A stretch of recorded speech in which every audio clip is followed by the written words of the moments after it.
Are you saying that through selective abortion, your twin was killed off by potassium? Yep. I remember growing up, it's like, boys don't cry, shove those feelings down, but it just creates anger and it creates a lack of self-confidence. There was a lot of stigma behind open up on these topics. If you don't talk about it, if you don't name it, you can't fix it.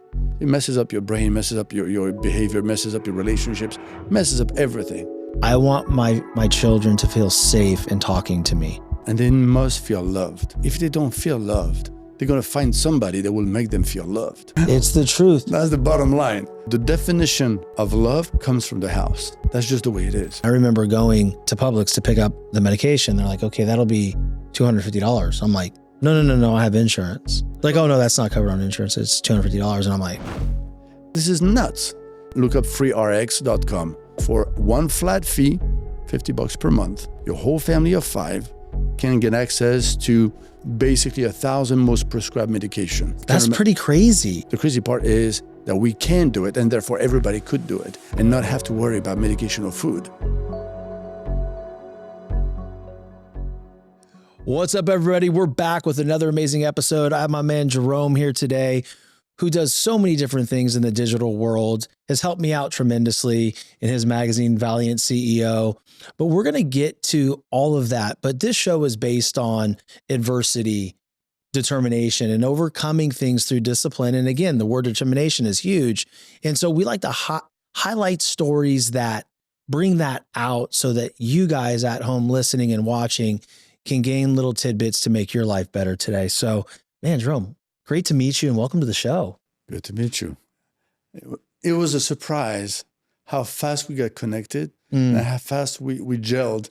And like flying in from New York just to have this conversation, flying back out the same day, because I really was looking forward to meet you, not just through Instagram messages. Yeah, and I appreciate that, right? Because and for the audience listening, relationships can be built in so many different ways.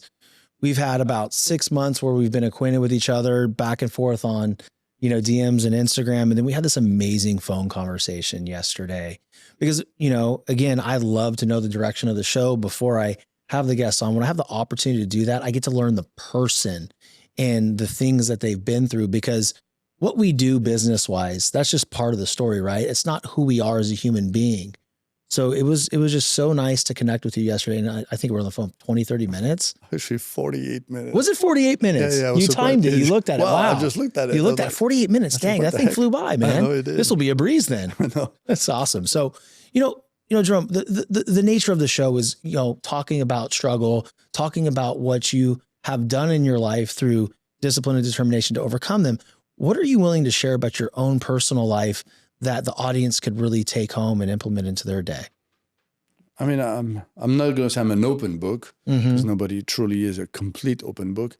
But after the conversation we had yesterday, I told you I was opening like quite a bit far back, because there's so many people that are struggling with all sorts of mental issues. And for the longest time, I mean, I'm 51, you're 47, you said. So our generation, there was a lot of stigma behind, especially for guys, to open up on these topics. And as time goes by, it becomes a little bit more okay to talk about it, and even more and more encouraging to actually open up. And there's a real need for people to realize that we went through COVID. That was a pandemic. Well, mental issue of all sorts, going from trauma to everything else in between, is a massive pandemic, and it just takes out a bunch of people. And entrepreneurs on top of it have this weird thing that they have a weight of responsibility for the employees, for their family, for themselves, for everything, the expectations, and the weight is ridiculously heavy. And any sign of weakness where you open up, then it can be transferred to the perception of how strong or not your business is. And then so it keeps even more guarded. And so after the conversation we had yesterday, I said, let's open up. Let's talk. Let's do it, man. Let's talk. What do you have to share? You told me a little bit yesterday, but I want you to feel comfort within your guardrails because I mean, again, you mentioned mental health, mental illness. And I remember growing up, it's like, boys don't cry, shove that shove those feelings down, but it just creates anger and it creates a lack of self-confidence. And really, when you can't be you and express your feelings, whether they're good or bad, like it makes for weak homes, because you can't lead a family if you're not expressing your feelings. And if you have all this pent up trauma and just adversity brewing inside you all the time, you can't parent your kids the right way. You can't lead them. And then you know what you do? You pass along that trauma. And then you have all this, generation after generation going through this. You got to be able to stop the cycle. What is crazy, what you just mentioned is, we're just going to hop on it, is generational trauma. There's two, from what I understand, there's two things. There's the thing that's actually genetics that just get passed on. Like the wiring is goofed up and you pass it on to your kids. That's one thing. And then there's the behavioral stuff that they see and notice, and then they duplicate or not. That's when you get the opportunity to break that cycle and eventually helps them to deal with their own challenges later on and to build resilience. But yeah, like the difficulty in reality is that people don't really talk about it. And then when they talk about it, then it becomes, like a little bit of shame or a little bit of apprehension or whatnot. And if you don't name it, if you don't talk about it, if you don't name it, you can't fix it. If you keep that in, like it's like a crazy rat in your head that just eats everything to get out. It messes up your brain, messes up your behavior, messes up your relationships, messes up everything. But if you let the monster out, it's gone. Yeah. It's not in the house anymore, and then you can fix it. So how did you let your monster out? Oh, man. That's a good question. Well, my monster came in, because that's where it starts, right? Everybody got a beginning. And like I told you yesterday, I found out, which is crazy. I still have a hard time computing the whole thing. But long story short, my parents moved from Poland to France in 1971. I was born in 1974 in December. And it was a known fact that my mom had 7 pregnancies, which include me and my sister. And we knew that the 5 miscarriages were before me. So we knew this. And then I had all kinds of childhood trauma. So my ACE score, adverse childhood experiences, is 8, which is very, very high. And quite damaging to begin with. But there's all kinds of therapies were not working. And I was trying to work on stuff, but very difficult. And I changed therapist. And she's a German therapist that did 30 years at the VA. And we hopped on a Zoom call. And she said, well, tell me your story. Tell me your story. All right, I'm going to tell you my story. and I go like, here we go again. So I was born this year, that year. And my mom came this way. And she says, wait a minute. Mathematically, it does not work. I'm like, what the heck doesn't work? She has 5 miscarriages, 71, December, 9 months, 74. Like, it's not possible. Tell me more about your mom. I said, well, my mom was 5 foot tall, 90 pounds wet. And I don't know. She said that she had hormonal therapy to have kids because she was not designed to have children.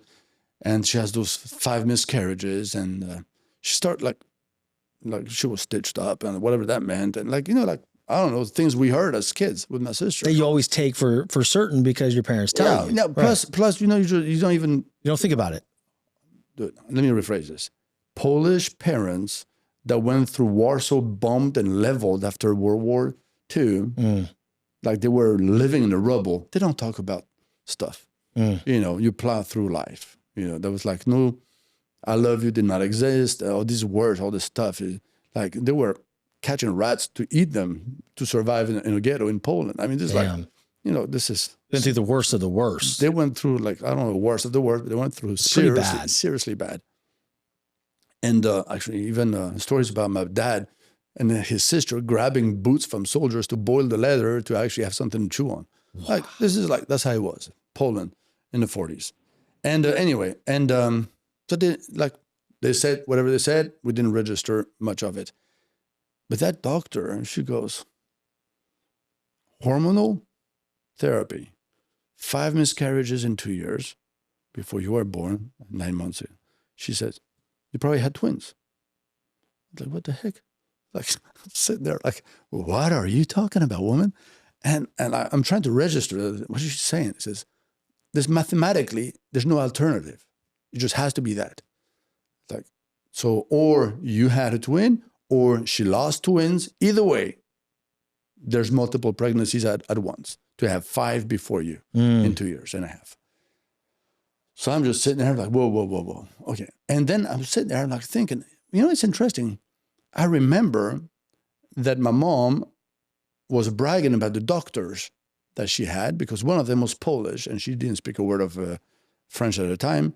And when this guy was on TV, being part of the first team that had in vitro in France in 82, she would point at the TV and say, that's my doctor. So I remember the guy. And then things start coming together. And I called my sister. I said, Audrey, listen to what happened. And we start puzzling the stuff together. And eventually, the 2 doctors that were leading, the maternity at the hospital where I was born, were assigned by the French government to figure out abortion before in 1975 the law passed. So they had, under the cloak of the government or whatever, they had to figure out, what is the new protocol for abortion in France, knowing that it's going to most likely pass. Anyway, we come to find out, my sister sent me a screenshot that those 2 doctors wrote a book about twins, The Guide to Raising Twins. The same guys. I'm like, what? This is nuts. I'm like sitting there like, what's That's going interesting. on? The world is not ready for 2 Jeromes. Oh, gosh. But anyway, and so it was kind of like, wow. But also, we looked further, and one of the doctors was pioneering in injecting potassium into kids, like fetuses, for selective abortion. That's what they were doing. I'm like, what? So that's part of the stuff that was happening at the time. And all this is grayed out because it was under the cloak of the government or whatever for getting ready for the abortion. But anyway, so all this turned out to be like, what? Suddenly all the pieces came together. But also it explained why so many therapies were not working on me, because it was not childhood trauma post-birth, child abuse when I was like a kid. It started more or less 4 years old. But it was actually prenatal. So I was born in a womb full of war zone, So it was like, wow.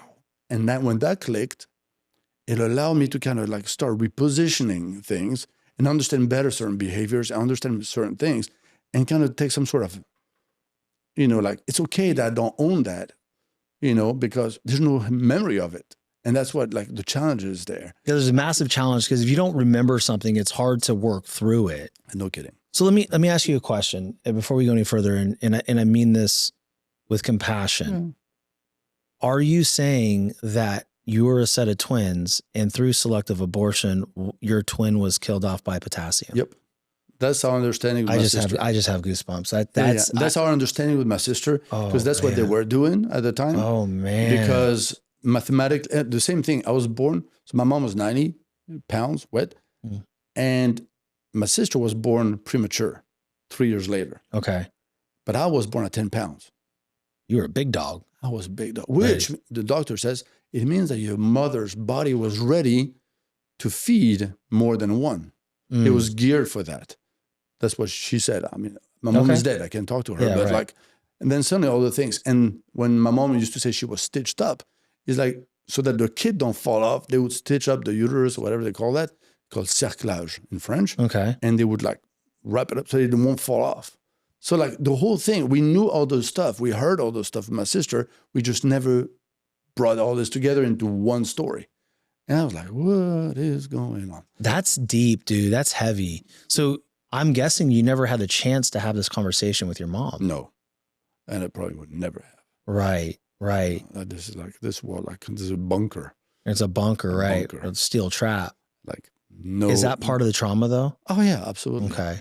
Oh yeah, but I won't go even because then there's a whole lot more stuff. My mom never took a day off of work, so I was born at 5 o'clock in the morning. She went back to work. My dad picked me up in the evening, then went straight to a nanny that took care of me, from dusk to dawn. So never saw my parents during the week, and then during the weekend, as I confronted those 2 adults, I don't know who they are, because my parents was that nanny and not my parents. So my mom would say, I hate her. Well, most likely did, because I don't know who she was. Because you didn't know her. I mean, It's so not yeah. the fact of hating her, you didn't know her. But, in her mind is, she went through so much to get a kid, and then the kid just looks at her, freaks out. So I imagine it was not easy either. But, so that the whole trauma is like stems from all this. But the reason I want to bring that up is because childhood trauma is such, of all sorts, so if you look at have you ever done the ACE score? It's fascinating. There's 10 questions that kind of see, like if you check yes on any of them, it adds up your score. It goes from, not feeling loved to, sexual abuse, all the way to a parent being in jail or divorce, like all kinds of questions. And it's been, if you go like to a daycare, you'll see, in New York at least, you see a paper that says ACE score, so that everybody gets familiar with it, and they ask those questions and all this. Interesting. And you scored an 8. 8. And it's out of 10. Out of 10. Wow. There's an 8.5 if we can do it, because there's one thing that's kind of in between. But But regardless, what's interesting is when you see all this and you see how many people have a measure like from 0 to 4, from 4, 5, 6, and all this, like we're all affected to a certain degree and all deal with it differently. But the greatest majority still bottle that in. They don't talk about it. Some have completely suppressed the stuff. Others are fully aware of it. But the shame, the weakness, perception of weakness, to share that openly, talk about it, to find the right therapist that actually gives a crud about it. And that's a huge thing. And I personally use ChatGPT. It's my therapist for the past 2 years. That thing don't forget none. That thing is not upset if I start recording something at 2 o'clock in the morning because I had a PTSD related nightmare or whatever. And it knows, it just like refines, it knows exactly how to talk to me. And another thing that I highly recommend for anybody is The Body Keeps the Score.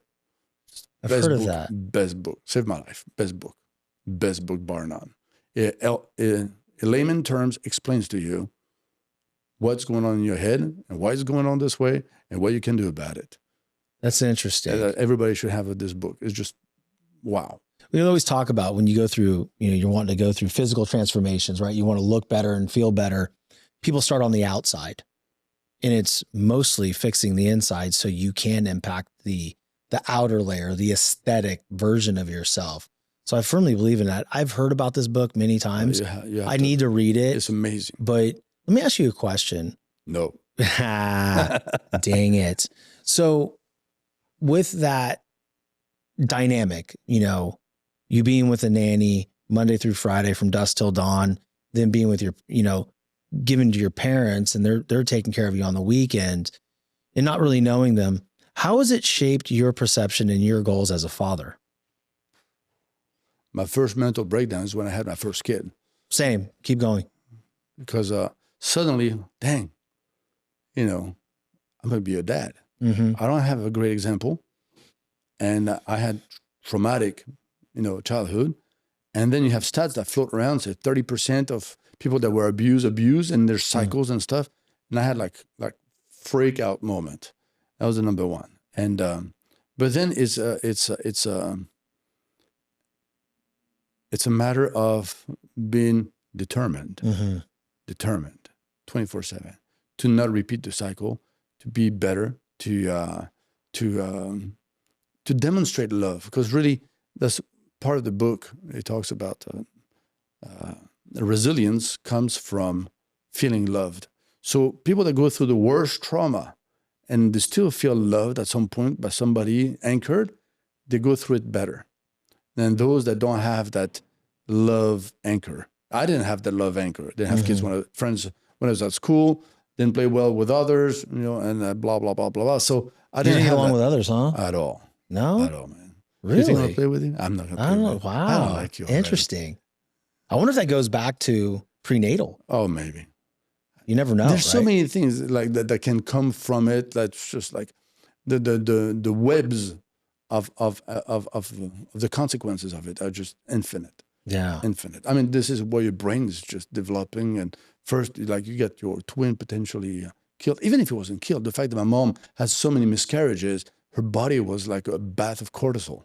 Yeah. So regardless, the body did not want to have those invasion, that invasion of whatever that is. Right. So that regardless, but then, everything else is just, there's a consequence to everything. And something that I work through today, my family, I go through difficult times with them because it's hard to try to be the best dad you can be, the best husband you can be, with the luggage and the brain damage literally caused by childhood trauma. It's interesting because, I wouldn't say, from what I remember, I had a massively traumatic childhood, but there are some responses that I go through now. I grew up in a house with a lot of yelling, so my first initial response is to raise my voice. My wife broke me of that. She's like, we're not doing that here, right? I think she grew up with a little bit of yelling too. But the thing, you mentioned determination, the determination to be a great parent and to break the cycle.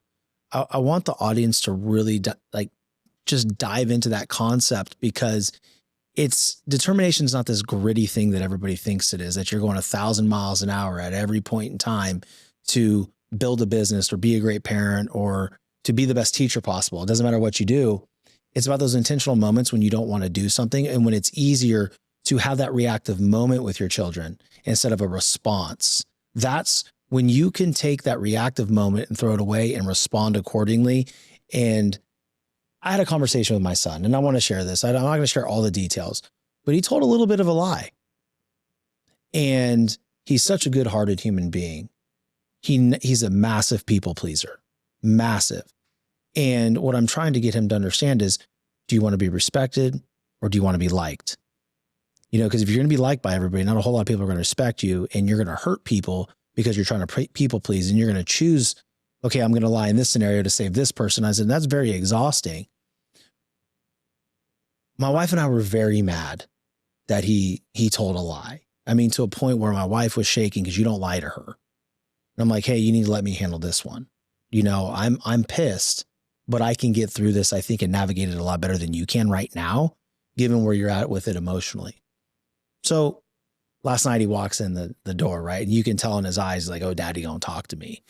I say, hey, buddy, how are you? He's like, good. I said, how was practice? He plays middle school soccer. He goes, it was good. I'm like, well, tell me about it. What kind of struggles did you overcome during practice? Really trying to open up. And he told me all these different things about these drills and everything. And you can tell. And he's like, anything else? I go, no. I'm like, I'm going to go cook dinner and we're going to eat.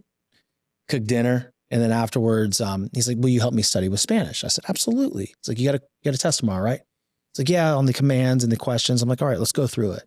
And then afterwards, I looked at him. I said, son, we're going to talk about yesterday. He's like, oh, I knew it was coming, Dad. Knew it was coming. I was like, look, man, I just want to walk through this with you. I want to give you my perception, and I want to give you Mama's perception. And I want you to understand how it comes off. And whatever you say, you have to own in this world. And we had this amazing conversation. My whole point of this conversation about with my son is I want parents to understand. And even if you're not a parent, you just have a spouse or a boyfriend or a girlfriend, or even a friendly relationship or a business relationship, you don't always have to react. You don't always have to go to your first inclination, which is like, rage, like, you lied to me. How dare you? How dare you? I'm your father. That is your mama. You do not lie. We love you. We're here to keep you safe. We're here to teach you how this world goes. But if you react and you don't show the determination to handle it differently, you keep the cycle going. And that, to me, is the main point. Right? To your point, you said determination to be a great parent or to be the parent that you want to be. You're going to be faced with a lot of different things throughout the day that really challenge that. And you want to have that first reactive state. But those are the moments where we build resilience.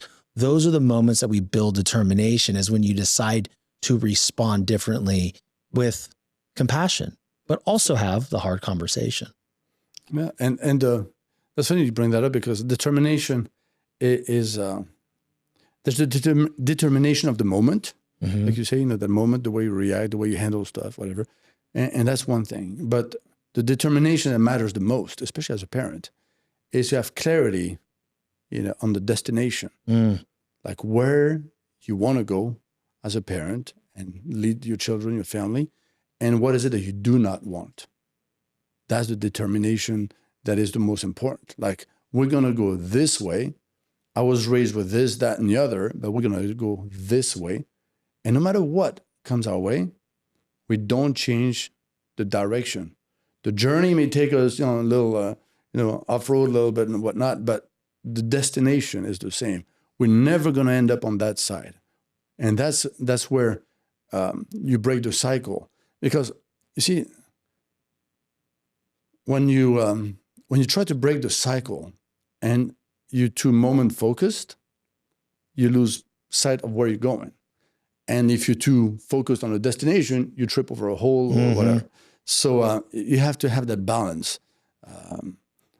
And it is critical to actually identify all the things you absolutely do not want and make a pact with yourself, with your spouse, with God, if you believe, and which I do, and make the determination, say these things will never happen. And if it does happen, I'm out. I don't know which way I'm out, but I'm out. Yeah. Because I'm not going to drag my family into this thing. So the focal point is away from whatever I experience personally, so that my kids don't have to face any of that. Yeah.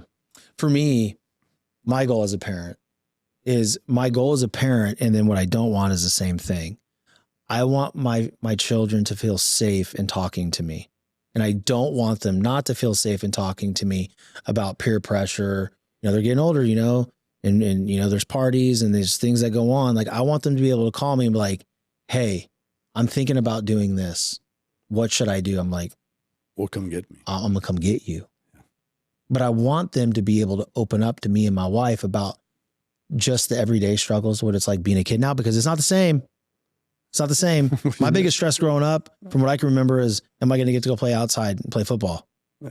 Right now, there's social media in their face. There's comparison things everywhere. But what are some of your goals as a father, and what is it that you don't want? I want to make sure, like you said, that the kids talk to us, to me and my wife. They're comfortable talking to us about what's important. Even if the hard conversation leads to discipline behind it, but still be open to talk about it, because it's critical. And feel comfortable. And they must feel loved. They're if they don't feel loved, they're going to find somebody that will make them feel loved. That's just the way it is. We all need love. It sounds like a cheesy song, but it's the truth, though.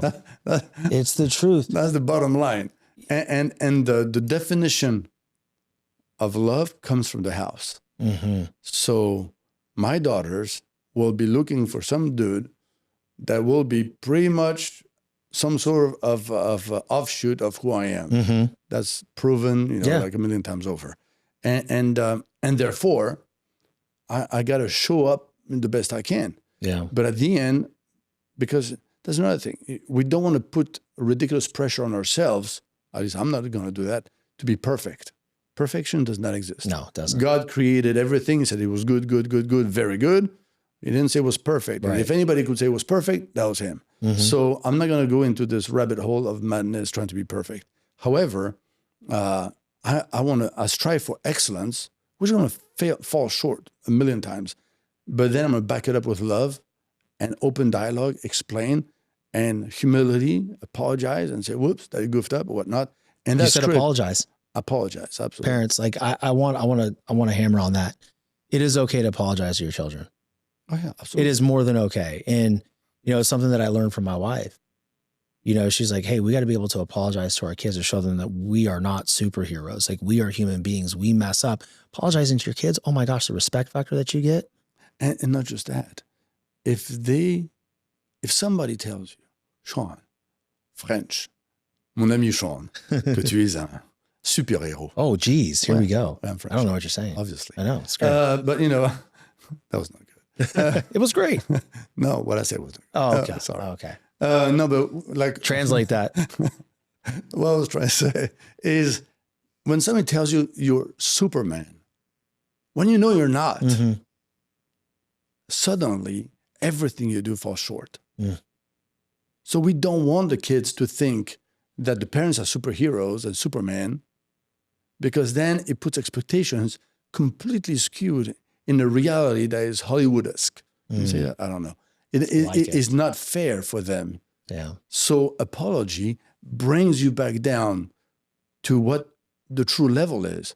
You're a dad, you're a mom, you try, you goof up, you try again, you get back up, you fail. When you fail, you trip over your kids and you hurt them in the process. Mm-hmm. You try to get them back up. It's like, this is life. This is the reality of life. If you bottle everything up, you pretend there's no problem. You pretend like, you expect perfection and you pretend you're perfect and all this. Like, what reality are they growing up into? Oh, man. It's a nightmare of a reality. I saw this clip. I can't remember where I saw it on Instagram, but I can't remember who it was. It's somebody that I'm connected with that I follow that I was like, wow, this is amazing. He said, ask your kids, do you know I love you? And they'll say yes or no. When you ask them, how do you know I love you? They're going to give you the answer. And when they give you that answer, they are telling you how they want to be loved. Mm-hmm. And every one of your kids are going to be different. I need to use that because I want to know what my son, their perception of love, what do they need? It's exactly it. You learn their love language. I need to know because I'm going to tell you my middle child is going to have a different answer than all of them. And vice versa. They're all going to have a different answer. So like this conversation is just so crazy because that thing popped into my head where it's like, oh yeah, remember Shawn, go ask that question because they're going to tell you everything that you need to know. And it allows you to dial in even more so into that thing. But also, and they may tell you something that does not resonate with you at all. Mm-hmm. That's not what no, I don't want you to love me for that. I would like you to, and you can recenter and groom them because that's what parenting is a daily grooming and help them to actually identify what love is, what it's supposed to look like. Yeah. Families these days are going through so much. Oh, man. I want to shift the conversation here into something. I mean, that parenting's very serious, but I think this is also very serious. And in our conversation yesterday, we dove into it. There's a lot of families in the United States of America choosing between, do I put food on the table? Do I get the proper medication? And you're a part of Free RX that removes 11 middlemen to get affordable medication for these families so they don't have to choose. Do you mind sharing a little bit about that? I want to be super clear, because we talked about it, and I don't want to say I'm anti-pitch, because that don't mean nothing, but I really want folks to just kind of ponder on that. How many people do we know in our immediate circle that have several choices to make? One of them is quality food or not, quality food, but it's still food. Mm-hmm. But now we find out more and more so that there's no food or medication now, that this is a new thing.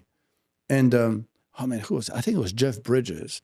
A few years back, he was campaigning or advocating to help, the kids to have food. And I think the stat was like 1 out of 3 kids in the U.S., could not have food daily, or some crazy 33%. Yeah, some crazy stat. I need to look it up. With all the resources we have in this country, that's way too high. Yeah. Regardless of what the stat is, it's like, yes. And today you have, like in upstate New York, at just about every intersection, you have buy diabetes strips for cash. So I don't know exactly what the gig is, but people are getting rid of their diabetes strip for cash. What they do with that cash, I don't know. But we do know there's a great amount of folks that are having a hard time buying medication and quality food. And so with Free RX, what they did is remove 11 middlemen. And like I earlier hinted on, I'm French. Mm-hmm. In France, like it or not, whatever your inclinations may be, you can get medication. That's not an issue, getting medication. And all medication, really. Where here, sometimes it becomes a really, really expensive ordeal to get medication. Even to get them prescribed, it gets complicated. Yeah. So Free RX removed 11 middlemen and removed that choice. You don't have to worry about, medication or food. You can get both because for one flat fee, that's what blows it's like a membership, right? Blows my mind every time I say it because it blows my mind. For approximately $50, it goes from $69 to $49, whatever it is. But basically, let's say $50, you can cover your entire family $50 per month, your whole family of 5 can get access to something like basically 1,000 most prescribed medication. That's interesting. So there's no, you don't have to copay anything. You don't have to spend any other. There's nothing else. It's not a discount. It's one flat fee, get access to medication, and free. It's not free. It's included telehealth, urgent care for telehealth. Diagnosis, urgent care, all that kind of stuff, So right? I'll give you an example. I'm upstate New York, so we had one of my daughters get bit by a tick. Okay. We went to urgent care. That's close to $200. Yeah, of course. Then to get the antibiotics, it was like about $50. And I have 3 daughters.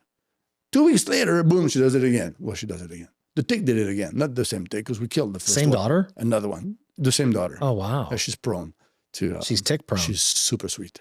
And so eventually the cost rises up, seriously. Well, I can't afford it, so I'm not sweating it too much. But a lot of people can't afford it. Right. And if they can't afford it, what does that mean? Risk of having Lyme disease on the child? Yeah. Because you couldn't afford. This is nuts. So urgent care telehealth included for $50 a month, and unlimited prescriptions for your whole family of 5. You got to go on the website to figure out exactly but there's no trick. There's no tiny font on the bottom that say you're going to get gouged at the end by whatever. You don't need to give blood to receive the medication. There's nothing weird. Nothing weird about it. Nothing weird about it. It's funny because I've been blessed too. Like if my children need medication, or if I need it, or my wife needs it, we can afford it. But there was times where my kids were little, and my middle daughter, she would get prone. She was so prone to ear infections. My middle daughter too. I mean, she had to get tubes in her ears and everything like that. And I remember going one day to Publix to pick up the medication. They're like, okay, that'll be $250. I'm like, no, I have insurance. Yeah. Like, oh no, that's not covered on insurance. It's $250. And I'm like, okay, I paid for it because it's my daughter. But I mean, I was in a position and blessed to be able to do that. Some people can't. Some people can't. And that to me is what hurts, is because there's parents out there everywhere that have to sit there in that moment and be like, how do you feel? How do you, the feeling as a parent, like that you actually have that. Food on the table or medication, a kid's suffering. And I don't know which medication you got for $250, but if it is one of those, I think it was multiple. Yeah, it was probably multiple. Most likely covered in that $50 a month free RX deal, because they literally cover 1,000 of the most prescribed medications. So I can guarantee that it was on it, but if you had several, no doubt several were in it. When someone has a medication though, is there a fee for the actual medication, or is No. So wait a second. $50, that's it. You pay $50 and you receive your blood pressure medication, you receive your antibiotic, you receive your whatever. And wow. Yeah, that's what I'm saying. It's not a discount. It's not a whatever. It's $50 and more or less $50. That's pretty crazy. No, well, look, what is crazy is that by removing 11 middlemen, we can't do that. That's awesome. That's the crazy part. That is really cool. That's the crazy part. Wow. The crazy part is not us doing it. The crazy part is that we can do it, and therefore everybody could do it. And therefore everybody could have access to medication and not have to worry about medication or food, which is a real problem, which drives me insane. I just don't get it. Food is so much more important than just the hunger level. It is our fuel. It is what keeps us healthy. Or not. And that's the thing. Is if you don't have proper food, it creates all kinds of new problems that you need to medicate, and you can't afford the medication, and therefore it's it's a crazy cycle. Yeah, let's hit this one in the face here, because you have gently, just a little tap. Let's talk about proper food, right? You have parents that are struggling out there, and sometimes it's easier and it's cheaper to go through McDonald's, right? And they're doing the best they can. They're doing the best. I'm not judging. I was there. So. I ate a ton of McDonald's as a child. A ton. Man. I mean, come on. It's just the jam. The chicken nuggets are so good. You won't eat them again if you ever see how they're made. You probably won't eat them again. But that repeatedly, I grew up and I struggled with my weight. I still struggle with it. I go up, I go down, I, get in great shape, and then I backslide, then I have to fight to get back. So I grew up in an environment, Jerome, where we went out to eat all the time, right? My dad was at work. He'd get home. My mom would say, where are we going to go for dinner? And he's like, well, I've been working, right? So I guess we'll go out. Well, what happens is you have some metabolic issues that happen. Obesity can happen. And then we're creating more problems for the youth of America by doing what's convenient. I struggle with what is the actual solution for those parents that can't go to Sprouts or to one of the big stores and get grass-fed meat. It's so hard because we don't know what's in our food. We don't know. Like, I buy chicken at the store. I don't know what's in it. It says no antibiotics. Okay. Really? Without going, why is the breast this big? Yeah. No hormones, please. Yeah. Please. Yeah, no kidding. Have you seen the chicken? I got chickens. My chicken, I got tits like that. Like, yeah, and then you probably get a breast like this big. Yeah, that's. I don't know what kind of chicken they got, but like I don't want to like go into like religious stuff, but I find it fascinating, and that Jesus said that in the last days there will be food shortages. And when we live in a country like America, we picture Ethiopia. Food shortages. Yeah. We picture, like I was stuck in Poland in 81 when we had to stay in line, for literally 2 days, taking turns with my cousin, my uncle, my aunt, my grandma, my grandpa, so that we can get to the store and clip a piece of paper and give us some flour, some butter, and freaking that's it, and a little sugar, So I remember this vividly. So we picture that as food shortages. But I guarantee you, Jesus walks into any of our stores. He looks at all those aisles packed with food. And he said, this is not food. No. I mean, like, bottom line of it, that's where it is. The problem is we're eating stuff. We stuff in our faces with stuff. And people are creating and making stuff that we eat stuff. That is stuff. It's not food. Well, I'm actually, you said you didn't want to go there. I'm actually glad that you did, because that's more than welcome here. Because I am a believer in Christ. But he also said he's putting things here on the earth for us to eat. And if you stick to those things, it's amazing how great you feel, how good you look, your energy's up. But what's happening is we're eating these man-made foods. We're eating this. Already access it though.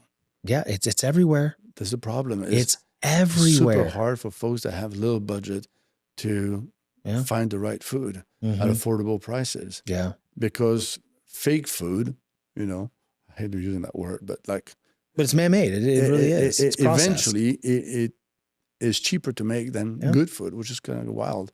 And unfortunately, so many people struggle with that, the ability. And then there's also the next thing is, it's a thing of our time. People don't know how to make food anymore. They don't know how to cook it. They don't know how to prepare it, or they struggle with the time to do it. Everything's instantaneous. Everything is right now, right away. And the time it takes to actually, when my wife started making, food, I mean, we have a sink that is full of stuff to clean. And sometimes it's overwhelming at the end of the day. I have a sink full of dishes right now that I'm like, you said that, I'm like, oh my God, I wanted to go lift. I wanted to go get an extra lift in, but I may have to do these dishes before my wife gets home because I don't want her to walk into that. Right. But that's the thing, the time, and you know this because you have 3 young children, just like I do. What parents are struggling with is, kids have extracurricular activities, right? And then we work all day, and then we go to their soccer game or their baseball game, their football game. And it's like 7 PM. Everybody's fried. Am I going to go? I'm going to go home and cook right now. Like, it's hard, man. It's very hard. So, I mean, I try, like yesterday, I did chicken thighs on the grill and I made like 20 of them because I knew today was going to be a whole dang day for me. Right. And I'm like, let me make extra just in case I can't get the Publix to get some beef or just something like that. Then I know at least we have something if things get busy. And if we don't eat it tomorrow, then I have it for my eggs and meat in the morning. Right. But the timing aspect of it is hard. It's hard because when you have all of the extracurricular activities, then you go home and cook and then you want to downshift and then you look at your sink, you're like, well, now I got to do that. And I can't spend any time with my kids. But you see, there's something else though. Not as you say that. I have my partner, he's from Utah, and he's from a family with 13 brothers and sisters. He's Mormon. He is. Yes. 13 brothers and sisters, and he is, I think, a few years older than me. So I'm just doing the math. Back in the day, they had the time to hand wash, to fix the food, to take care of an entire family of 13 mouths, and so what has changed? 24 hours was 24 hours, yeah, is 24 hours, and will be 24 hours. Right. I think also our time is allocated funny today. The priorities are not what they should have been or could have been. You said we would be out when we were kids, from sun up to sundown, goofing around. Nobody was breathing down our necks, and we were doing whatever we wanted. Take our bicycles like 10 kilometers away for 6 miles and something. I was like, how far is that?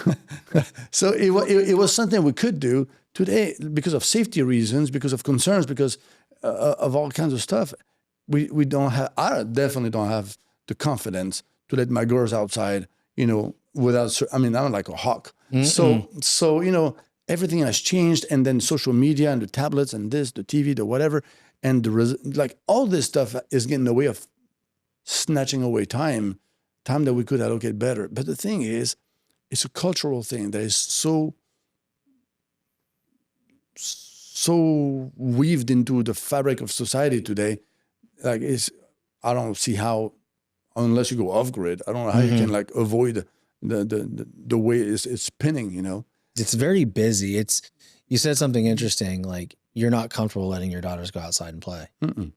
So this is I have 7 acres. Yeah. And I want to keep those neighbors away. Yeah. And I'm keeping an eye on them. Where when I was a kid, we were gone. And then, so that's interesting because Tom Sawyer. Yeah. That's what we were. Yeah. We were gone. We were gone all the time. I was in the creeks, catching crawdads and all that kind of stuff. But crawdads? Yeah, the crawfish. Well, in California, they call them crawdads because they don't know anything in California. Écrevisses. Yeah. What he said. But I sit there and my wife and I wrestle with this constantly.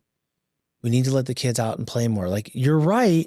But did you see that idiot drive by going 50 down our street? And we live in an HOA. Yeah. So it's like, what am I going to let them go out and be bouncing a ball in the driveway and then go out and get hit by this vehicle and be dead? Yeah. Like there's a lot of different factors now that I don't want to say weren't there, but maybe just like you said, culturally. I think there's more like, I don't give a crap attitude towards everything. Yeah. That makes it seriously spooky to have children that your age, my age, our kids in the system, is just really, really complicated. And another thing, like on one hand, if you overparent, overprotect and all this, it creates children that are weak. Yeah. And then as soon as they're loose, they just go nuts. Yeah. So that's not good either. So we got to find the balance. But also there's the responsibility as a parent to, make sure the kids are safe. And, we bought a house, and this is not, we spent 10 years, all 3 girls were born in France. So we spent 10 years in France, and we came back here a few years back, 2 years ago. And I didn't have culturally the thing to look at sex offenders. Oh, dude. I didn't look at it. I just didn't think about it. And a couple of years into buying our house, a year into buying the house, one day I was like, I wonder, and I just pulled up an app that actually has this stuff.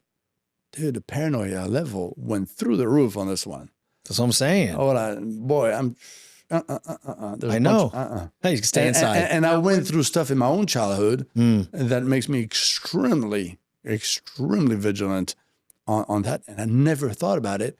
But then I said, wow, damn, I should have picked a different place. It's everywhere, man. I went through Zillow, and then I just look at it. It doesn't matter. It's like buckshot into the map. Like, there's not a place where you don't have some sort of weirdo that got caught. Can you believe there's that many people out there trying to hurt children? I'm not going to say anything. Let's skip the topic because okay. My complex PTSD is about to just turn me into the Hulk and eat the microphone. Ooh, no. Yeah. It's like, this is just wrong. Yeah, it is wrong. This is wrong on so many levels. So we have to protect our kids, but then you have so many weirdos out there. Yeah. And we got to let them measure freedom, but and teach them to be identify situations that are tricky and all this which we do have those conversations with my kids. Like somebody does anything weird, there's a red flag. This is how we handle it. That's why we love sports, because they're out, they're running around, they're exercising. You know, son's playing middle school soccer. He's constantly running now. He's getting that out. My daughter does gymnastics. One of them, she does 2 days a week gymnastics. Then my youngest daughter found this love. Listen to this. This was my find. All right. You can't take credit for this one, Jackie. I want to do something really cool with Mia one day, and I couldn't really figure out. Yeah. Pia. Really? Yeah. That's awesome. It rhymes. It does. It does. You know, I wrote 700 songs. That's a whole other conversation. You wrote 700 songs? Just keep on talking. You're gonna have to go. You're gonna have to come back on the show for that then. So I'm sitting there and I'm like, I want to do something to where she's interacting. I love going to the movies with her because she's fun to go to the movies with. But I was like, let me try something different. So I remembered that there's this thing here locally called Kids Strong. And they have that on the map. Is real close, right? Yeah, they might have one out here, but you know, the one that we go to is in Fort Myers and Bell Tower. And they go through 45 minutes of a workout to where you see these little kids doing burpees. You see them doing, you know, mountain climbers. They're doing the rings. They're doing push-ups. They're talking about being brave and being strong and learn how to communicate and shake someone's hand, look them in the eye. And I took her to that one day. Oh, bro, she fell in love with it. If she gets sick and she can't go to Kids Strong, she melts down. So what we're trying to do is create these healthy habits of where, okay, well, let's infuse you into some physical activity. So that way my middle goes, I want to get my wiggles out. Okay, you get them out doing gymnastics. Like you're doing your cartwheels, and she'll come home and she'll still do them, try to do her handstands. But we really try to infuse as much activity that way. And if they want to go outside, we sit in the driveway in our chairs and we let them go play. But it's hard to be a parent, man. It's hard. That reminds me of that. I don't know what Lennon was thinking when he coined. Nobody told me there'll be days like these. Yeah. Every morning, every day, every afternoon, every moment. I'm looking at my kids like, nobody told me. This is it. And all the blessings that come with it. Sure, of course. You know, but also sometimes you're like, whoa. Do you have any weird fears as a parent? Like your worst fears? Fears? No, I don't have fears because I'm so determined to go in the right direction, the right way. So I don't have fears because I know the destination. I don't know how I'm going to get there. The how doesn't matter. The how, like, doesn't matter. You just figure it out. But I know where. So I don't have the fear of that. I think the greatest fear is when you don't have clarity as to what you try to be. Yeah. And I would be freaked out. Yeah. I mean, as any parent should be freaked out if they don't have super clarity as to what they want and what they don't want their kids to go through. That's true, man. So I think this is, no, on that I don't have fears. I have apprehensions. Gosh dang, yes, I do. What kind? 3 girls. Yeah. That's not, what kind of question is that? Yeah, Shawn French. 3 girls. Well, you know, hey, man, I don't know. Hey, your mind works differently than mine, so maybe something different, right? No, boys. Boys, yeah, man. Every one of them. Yeah. No, but that's funny because, I don't know if whatever. But one of my kids, like, she goes, Daddy's going to kill him. Daddy's, yeah. It's like, no, it's going to hurt him real bad. Well, it's so funny. You know, like, no, this is a real thing, though. Yeah. Like, without kidding, you know, when you see how bad things are going when it comes to values, morals, and how it's been weaved into every single thing, it's difficult for me to find a cartoon or anything that I feel comfortable my kids watching. Yeah. Because there's always something at infused some point in there's something in there just all goofed up, you know. Yeah. And their brains are sponges. They grab everything in. They grab the attitude. They grab the verbiage. They grab this and that. But also all that subliminal BS that the agenda that is being pushed on kids. And that's a whole other podcast. Oh my! I'm not going to go in there because you know. No, I'm not criticizing. I'm just saying this is the kids are being hijacked.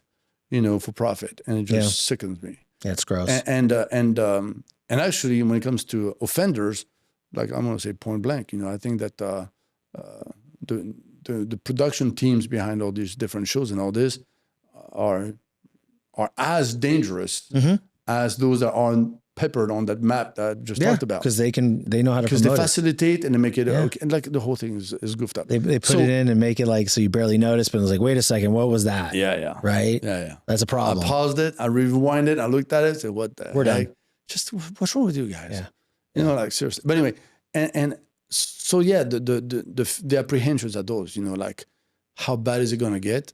And then also there's another thing, you know, go back to the ACE score. The ACE score, when you pass 8, I think you pass 7, you have statistically, a life expectancy shortened 20 years.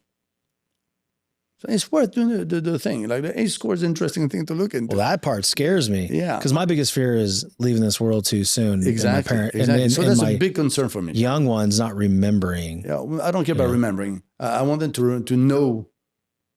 Remembering, I mean, I saw that the other day. It was like, I don't know, maybe it was on your stuff. I don't know. They said, you know, that we're just the memories of our kids. That's our job, to be memories of our kids. And I don't really agree with that. What we are is we're the guides. Yeah, of course. Not just the memories, the guides, in the sense that when we're gone, they still know where they're supposed to go. When we're gone, they still know what the destination is. Be their compass. Yeah, they still know the values and the stuff. And so my apprehension is this, you know, I'm 50, they're like, my youngest one's 2-year-old. Mathematically, you know, it's like, whoo, my dad died at 74. You do the math, you know, like 20 years. I think about that stuff too. Yeah. I think of like, I'm 47, relatively healthy. That's something that kids do to you. Yeah. Just don't think about it until you get kids. Then you get kids, like you start doing the math. Like start thinking about a bunch of wild things when you have kids, dude. By the time she dates, will I still be able to arm wrestle that boy and just drag him to the mud? Am I going to be able to walk both my daughters down the aisle? Yeah, in a wheelchair. You know, I mean, hey, wheeling her down the aisle will be much better. Her name? Hey, yeah, wheeling her down the aisle will be much better than not being there. I agree. You know, but man, this has been an interesting and enlightening conversation. And I think the audience got so much different types of value from this, man. It was a good episode, dude. I appreciate you. I appreciate you. Yeah, man. It was so good to meet you in person. Where can the audience find you? I don't even know. Yeah. I'm not going to give you my address. No. No, but right now, because of the circumstances that currently people are going through, I just want to say, just guys, look up freerx.com. Okay. Just look it up. If it's a good thing for your family, just go ahead, do it. If you know somebody that can benefit from it, go ahead and do it. There's also like for $5 or $2 or $3, whatever it is per month, you can get mental health, telehealth. That's pretty cool. Yeah, like we just what? And like if you have a somebody's therapist, licensed. yeah, if you go with like a therapist, like that's like $100 every single time. My therapist was $350 for an hour. But she found out. But she got to the bottom of your stuff. Like this. Like she was worth it. Oh yeah, she was. Like she picked up on some stuff. Because I went to see a bunch of different therapists before in France, this and that. And they all like, thinking they're Freud or something. Yeah. But she just went, boom, right to it. She's like, that don't make sense. Maybe because she's a woman. Yeah, maybe. It just registered. Yeah. Anyway, she's awesome. To find me, Free RX. Other than that, and the publication, Wellness Voice. Wellness Voice. And a couple covers out now, a couple mags out. Yeah. Yeah, what, Kathy Ireland and Grant Cardone on? Mm-hmm. That's awesome. That's really cool. And you. And me, yeah. You. I was Valiant CEO. You want to be on Wellness Voice? Oh, well, come on now. You look like incredibly fitted to be in the Wellness Voice. Well, we'll have to talk about that, man. But for all you guys, again, I hope you enjoy this episode. Share with somebody you know, love, and trust that is going through certain challenges with food versus medication, parenting, childhood trauma. Mental health. Just talk about it. Talk about it. Grab a buddy. You know, I've recently watched go ahead. Wait. 988. Amazing. 988? 988. What's the that? suicide line. Oh, okay. Those guys are amazing. Amazing. So like, you know, whoever is on the brink of something, whoever is having a hard time, I like to say, you know, like, I'm bad enough that I'm holding the phone, but not bad enough that I'm not dialing it. In a sense, like you need to know that those guys at 988 are amazing. That's amazing. And that's for those that are struggling. I think there's at some point there's a a month for suicide awareness and there's a month for mental awareness or whatever. I think it should be all year long. Forget the month thing. Yeah, I think we really need to focus on that in America more than just a month, right? Yeah. And you dudes out there, you may be big, you may be strong, but you need to open up to your boys. You need to open up to people and you need to talk to each other, because men can really help each other out if you guys really commit to it. It's something that I truly believe in. I open up to my boys all the time of how I'm feeling. And, there's days where I'll say, hey guys, I'm off today. I apologize. Just feeling this type of way. It's good to get that out. It's good to feel that you can trust people around you. So again, guys, freerx.com, listen to the episode, send it to your friends. And until next time, stay determined.